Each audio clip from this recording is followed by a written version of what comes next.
Hello everyone, আমি প্রণীতা আর আজকে college যাওয়ার জন্য রেডি হয়ে নিব। এত সেজেগুজে আমি কখনোই কলেজ যাইনি, কিন্তু আজকে একটা বিশেষ কারণের জন্য একটু সাজুগুজু করে নিব। আমি রেডি হয়ে গেছি, তো আমাকে কেমন লাগছে তোমরা অবশ্যই জানিও।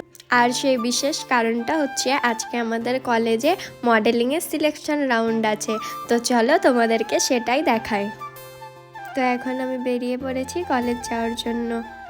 মডেলিং শুরু হওয়ার সময় ছিল 11টা, কিন্তু আমার বাড়ি থেকে বেরোতে খুব লেট হয়ে গেছিলো। নলহাটি পৌঁছলাম আমি 12টার সময়। খুব তাড়াহুড়ো করে কলেজে পৌঁছে গেলাম। গিয়ে দেখি প্রায় সবাই রেডি হয়ে বসে আছে। কিছুক্ষণ পরে আমাদের ফার্স্ট রাউন্ড শুরু হলো।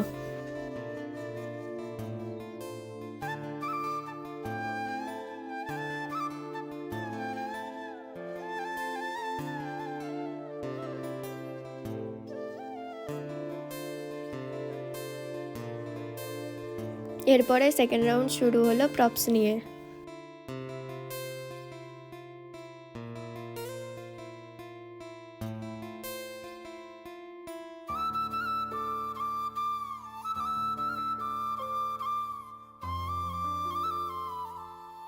সব শেষে ছিল ফাইনাল রাউন্ড, ইন্ট্রোডাকশন এবং কোশ্চেন অ্যান্সার রাউন্ড। রেজাল্ট ঘোষণা করার জন্য কিছুক্ষণ সময় চেয়ে নিয়েছিল, তখন আমরা রিলস বানাচ্ছিলাম। ফাইনালি রেজাল্ট ঘোষণা হয়ে গেল, আমরা 10 জন সিলেকশন হয়েছি এবং 2 জন এক্সট্রা। এখন আমরা বাড়ি যাচ্ছি। আজকের মতো এই পর্যন্তই, টাটা।